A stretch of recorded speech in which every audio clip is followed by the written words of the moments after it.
After much delay, MC Deerwood. For me. Finally. I read in my journal that I wasn't a writer. How oblivious could I have been with the evidence right in front of me? How much bigger should the words have been for me to actually comprehend what writing has always meant to me? Now it takes the reins, doing its own thing. I'm just sitting here along for the ride, dumbfounded that this was here the whole time. I can't believe that this was inside of me, waiting to be free, finally. Inconspicuous. When the wind brushes against my fingertips, I smile. It reminds me that the unseen can still be felt, which for me is plenty enough. Number 13. Why are we scared of our own power? Let go of the bow. I hate when disappointment turns into an arrow, shifting form as it shifts direction. Few things can be more damaging than your own self-deprecation. Who taught me that I wasn't enough? Don't answer that. I know who it was.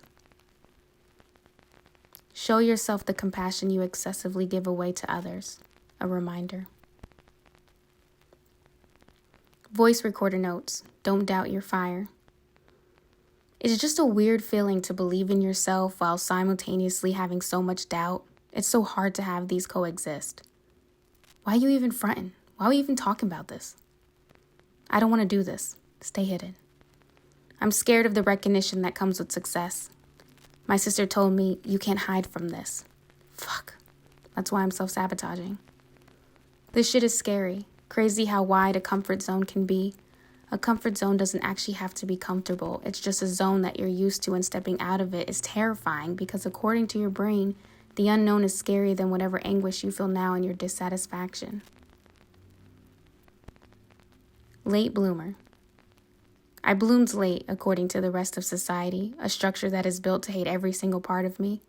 It explains the pain of being trapped under false claims, dictating where my lane is supposed to be. By the time I finally reclaimed the reign, society deemed I bloomed too late. It's all a lie. I bloomed right on time. It's like you can't sigh just yet, but you're about to.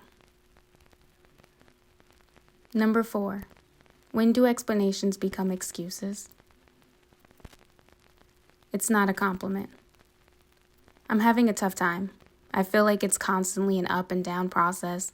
There are times where I feel like I'm on top of everything and doing great, and then there are times where I'm so overwhelmed I don't know what to do with myself. My therapy appointment today really has me thinking. I've never had someone who I wasn't related to point out how much talent and potential I have. She says it with such confidence. She did say it wasn't a compliment, and that in itself is wild. You're not complimenting me because it's just a fact? How do you even handle that? I realize that my fear of death is because I haven't accomplished the sort of impact I want to make. It's so strange having an awareness of who you are and what you're capable of, and the only person in the way is yourself. I don't know why my fear paralyzes me. I don't even know exactly why I'm so scared to write, to create without reservations. What the fuck am I scared of? The unknown? Putting myself out there? Sharing who I am with others? Oh. I never knew passions could be born so young. I didn't know I was building a world from the depths of my imagination. I missed the unbridled expression I used to create from. There is nothing in this world like a child's perspective, a casualty of aging, one that was impossible to save, one that I mourn each day I wish to create. Number 8. How can you be seen when you're in the shadows hiding from the sun? Sometimes it's hard to accept that the person who hurt you the most is yourself. 18th century nightmare. I've been buried alive, awake for the pain, eyes open but unseeing in the darkness. Voices creeping through the cracks, whispering my deepest fears, my darkest traumas. Left to die with no bell to ring, no room to breathe, stuck creating a miracle from nothing. I somehow managed this difficult feat. These feelings and emotions are starting to recede. Letting oxygen return, allowing me to think, noticing the latch and opening the box I put myself in. Logically. I'm trying to ignore the negative Nancy in my head that is using past experiences as a way to determine my future.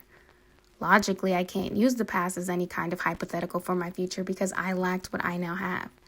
This allows for new variables to come into play and create an outcome that is different than the one I've always made. So stop tripping.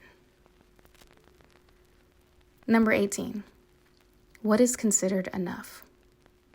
Answer: you are always enough. You were born to simply exist just as nature exists. We are the apples that have not fallen far from the tree. I am lost, always have been.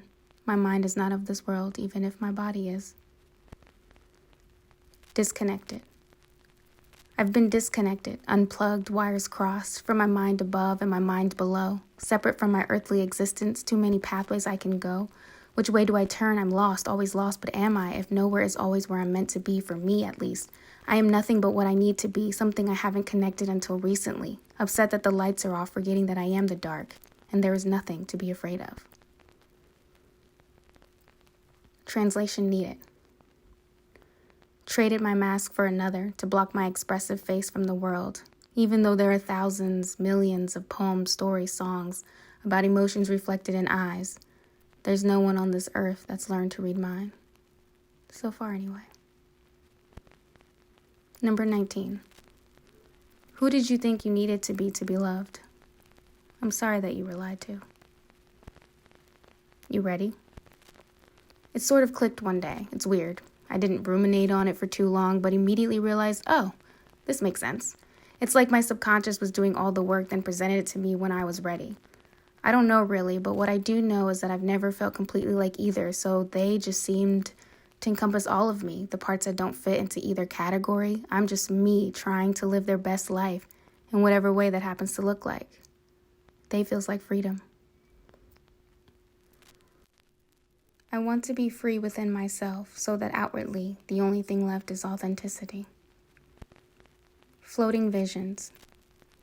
Every time I look into a forest, images of past centuries float between my eyes, showing me what life might have been like if my soul wandered back in time. I never felt so free in my creativity. Nope, not again. I'm terrified I'll lose what I just found, even though I've lost it before. So what I'm really afraid of is what comes out of that loss, the emptiness that forms in its absence. It feels endless, such dissatisfaction. Tucked away from my probing eyes, walking to a room but forgetting why, looking for something, not noticing its presence. What was I just trying to find? It's a secret, but I'll let you in on it, your essence. I'm not here to do anything but create. To not is to cut out my heart, replacing it with concrete so incredibly heavy I have no choice but to crumble and wither away. Until my body is buried, soul unsteadied, existence wearied, unfit to rest peacefully. I won't do that to myself, I'll be damned. Nope, not again. MapQuested. I thought I moved out west for my career. It has proven to be a quest to uncover parts of myself sunken so deep that only the waves of the Pacific Ocean could encourage them to rise back up to the surface. I taught myself how to swim for this very purpose. My fondest memories are on the road, watching the trees blur past, wondering what it would be like if we stopped and I joined them in their stillness. My new 9 to 5. I want to be a flower. My only job is to bloom.